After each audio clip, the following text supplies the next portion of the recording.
Hi guys, blessed day sa ating lahat. Today, kailangan nating mag-focus. Dahil mayroon tayong napaka-importanting pag-uusapan. And it's all about kung gaano natin kamahal ang ating Diyos.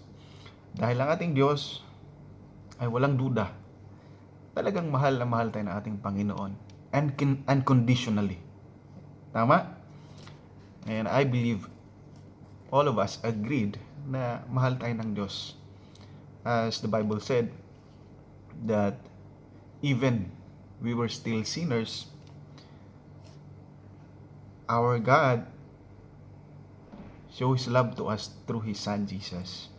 That even we were still sinners, the Son of God, who is Jesus, our Lord and Savior, died for us, for the forgiveness of our sin. Amen? So, gaano ka-importante sa atin ang buhay ni Jesus? As we all know, dahil sa Kanya, naligtas tayo. Amen? Now, kailangan nating masuklian ang ginawang sakripisyo ni Jesucristo. Kahit alam natin, kahit anong gawin natin sa ating buong buhay, hindi natin kayang pantayan ang ginawa niyang kabutihan sa atin, lalo na yung pagmamahal na walang katulad at walang kapantay, na kahit makasalanan tayo ay kanyang iniligtas gamit ang kanyang dugo at buhay nung siya ipinako doon sa krus. At yun ay dahil sa atin, at yun ay para sa atin, para sa ating kaligtasan. Now, dahil kay Jesucristo, hindi tayo natuloy na mapunta sa impyerno. Remember, kung walang tagapagligtas na dumating, saan na kaya tayo pupulutin? Salamat sa Diyos dahil sa kanyang kabutihang loob sa atin, sa kanyang awa, kanyang pagmamahal, ibinigay niya ang kanyang isa-isang anak na ating tagapagligtas. Today, kailangan nating bigyang halaga ang buhay ni Jesucristo na siyang nagsakripisyo para sa atin. Walang pinili, kundi ang buong mundo mismo ay iniligtas ni Jesucristo. Ganon pa man, alam ng sanlibutan, alam ng buong katauhan kung gaano nagsakripisyo ang Panginoong Jesucristo. Pero pagdating sa kanyang mga turo, pagdating sa kanyang mga salita, ay patuloy natin itong binabaliwala. Sad to say, pero yun ang totoo. Now, ano ba ang ibig sabihin natin kung binabaliwala natin ang salita ng Panginoon? Lalo pat binabaliwala natin ang mga katuruan ni Jesucristo dahil gumagawa tayo ng sarili nating mga turo or mga interpretasyon para sa ating sariling mga intensyon, motibo, o sarili nating plano. In short, pansarili lamang natin nakapakanan. For me, ito ay isang katotohanan. Just want to share sa inyo the conviction of the Word of God. Na kapag palagi nating ini-ignore ang kanyang mga katuruan, ang kanyang mga salita, what does it mean? If we keep ignoring the Word of God, ano ang ibig sabihin noon? First, this is the fact, no? Na kapag ini-ignore natin palagi ang salita ng Panginoon, we are saying to our God, we are saying to Him that we know everything. Kaya hindi tayo nag-aaral ng salita ng Panginoon. Alam ko yan. Basta wala akong inaapakang tao, mabuti kang tao, okay na yan. Well, the truth is telling us na we are all trespassers. Ibig sabihin, we are all sinners. Lahat tayo makasalanan. And we need Jesus Christ para tayo ay maligtas. Kaya nga, yun yung ginawa ni Jesucristo eh. Kaya nga, si Kristo ay dumating eh, para iligtas tayo. Because we are all trespassers. It is written in Romans 3, verse 23. If you have a Bible, read it. Second is, if we keep ignoring the Word of God, di natin sikaping pag-aralan at intindihin ito, di natin bigyan ng oras, we are saying to God, our God, a mighty God, a loving Father, a living, a holy one, we are saying to Him that we can do everything alone. Ano ba ang gamit ng salita ng Panginoon? Well, kung magbasa ka ng salita ng Panginoon, sinasabi sa Biblia na ang salita ng Panginoon sa Salmo, your word is a lamp to my feet, and a light to my path. Ganon ang gamit ng salita ng Panginoon because we are in this world, a dark place full of darkness and wickedness. Without the Word of God, talagang malilinlang tayo. Talagang walang kahulugan ang buhay natin sa madilim na lugar kung saan nandito tayo ngayon. And thank God, He gave the light of the world, who is Jesus, and iniwanan tayo ng salita niya. No? Tinuruan tayo paano lumaban dito sa madilim na mundo. And in fact, Jesus Christ said sa John 15 verse 5, no? John 15 verse 5, apart from Him, we can do nothing. Kaya huwag nating i-ignore ang salita ng Panginoon. Third is, if we keep ignoring the Word of God, we are saying to God that our good works is enough to please Him, to please a holy one, a holy God. Is it enough? Talaga bang enough na yung kabutihan natin, yung kabaitan natin? Well, without faith, ito yung kailangan nating malaman. The Bible said, without faith, it is impossible to please the Lord. Dahil hindi tayo naligtas sa kabutihang gawa natin. No? It is through faith, sa ating pananampalataya kay Jesucristo, tayo ay naligtas. And it is through Christ Jesus, sa ating pananampalataya sa Kanya, na tayo ay naniniwala ng buong puso. No? Na talagang tayo ay makasalanan at niligtas tayo ni Jesucristo at talagang si Jesucristo lang makakaligtas sa atin. That is what we call faith. No? Wala tayong ginawa, kundi naligtas tayo dahil kay Jesucristo. And good work is not enough for our salvation. It is not by good works na tayo naligtas. It is by the grace of God. Ano lang po yan? Kumbaga, gift ng Lord sa atin, gift ng Panginoon sa atin. It is a gift from God through His grace, no? Through sa Kanyang, it is a gift, biyaya ng Panginoon sa atin na tayo ay naligtas dahil sa ginawang sakripisyo ni Jesus. No? Regalo po yan ng Panginoon. Hindi natin yan matatagpuan or makamit kahit sa kabutihang mga gawain natin. No? It is through faith. Yan po ang tatlong katotohanan kapag binabaliwala natin ang salita ng Panginoon. Do not ignore Jesus, His word, His commandments, but ignore the enemy na nagtuturo sa atin ng mga baluktot na katotohanan. Paano magbasa tayo ng salita ng Panginoon? Individually, personal, intentional. Talagang kailangan nating magbasa ng salita ng Panginoon. Because Jesus Christ, nung sa mga nanampalataya sa Kanya, sa Kanyang kapanahonan, when He was in this world, sabi niya sa mga nanampalataya sa Kanya, you are really my disciples if you hold on to my teaching.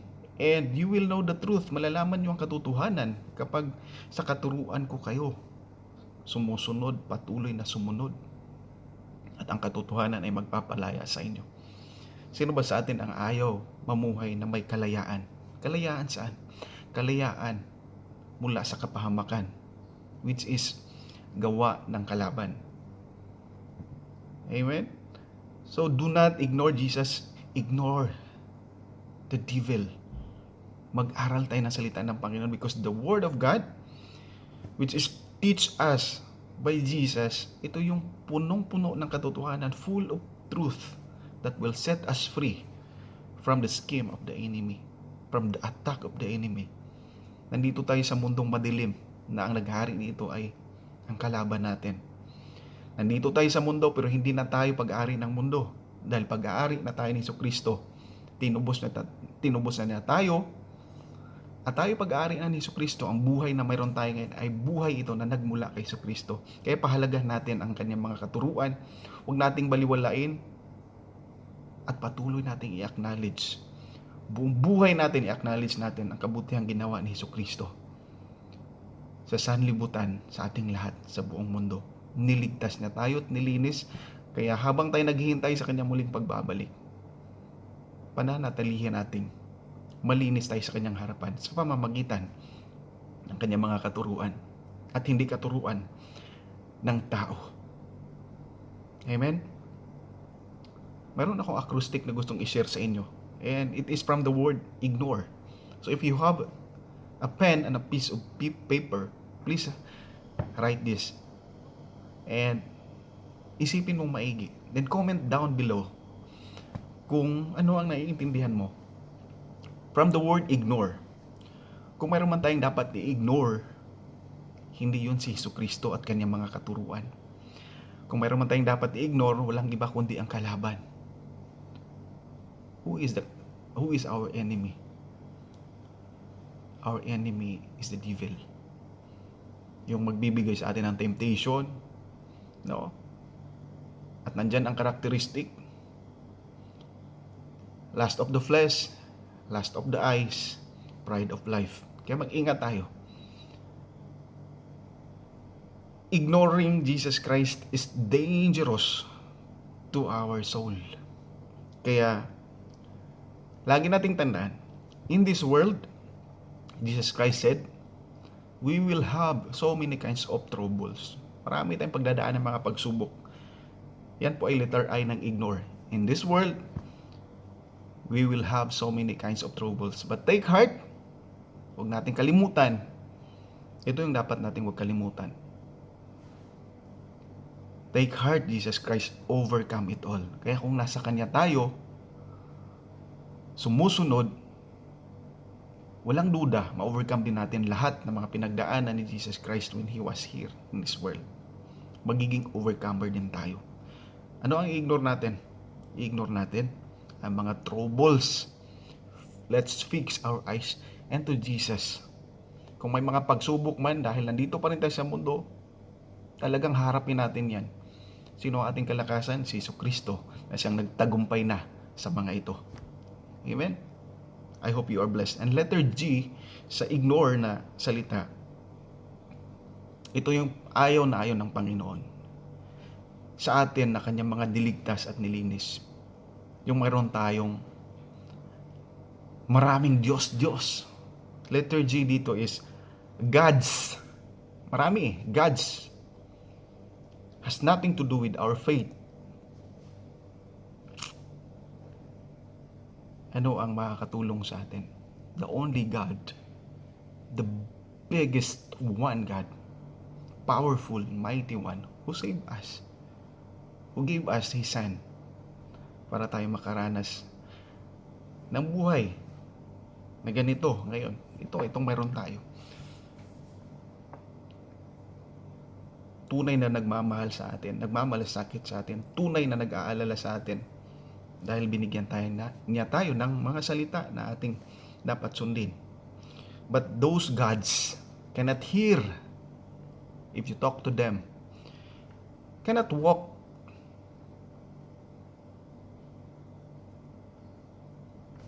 cannot speak, and overall hindi makakatulong kapag maghingi ka ng tulong sa kanila because they are a creation of man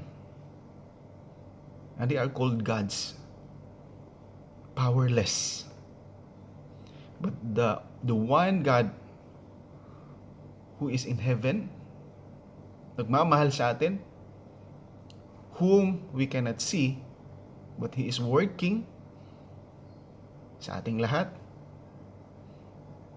whose promise is true and faithful sa atin. And that is Jesus. Yun po ang ating tandaan. At doon po tayo mananampalataya. Huwag sa mga Diyos-Diyos na ginagawa-gawa ng mga tao. Gawa sa puno ng kahoy, gold at ano-ano pa mga kagamitan. Nang talagang hindi gumagalaw at hindi nakakatulong sa atin. At walang ibang tumutulong sa atin araw-araw.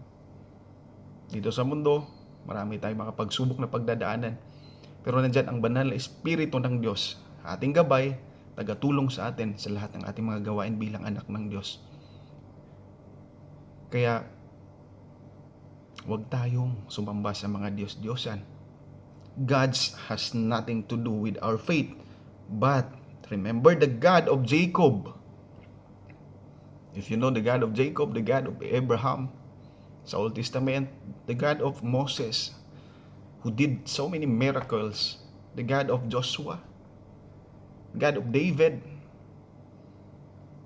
He is the same God na dapat nating pananampalatayaan ngayon. Sambahin at purihin ang kanyang pangalan because Jesus is the same yesterday, today, and forever. Amen? Ignore gods, small gods, powerless gods. Our God is spirit. Di natin nakikita ating Panginoon, pero powerful. Amen? And letter N sa salitang ignore. Letter N. Nothing in this world can satisfy us. Tandaan natin yan. Kung mayroon man tayong ignore, walang iba kundi ang mundo. Because the world cannot satisfy us. Sino makapag-satisfy sa atin? Only Jesus. No doubts. Believe in Him. Letter N po yan sa ignore. Ignore the world. Because nothing in this world can satisfy us once again. Letter O sa word na ignore. Do not ignore Jesus. But only Jesus, letter O, only Jesus who give us life. Walang iba. A complete life in full. Letter O is this. Ito pala yung letter O. Our calling. Do not ignore our calling. Do not ignore our calling. Letter O sa salitang ignore. We are called for reconciliation. No? Tayo ay tinatawag ng ating Diyos Ama to be reconciled.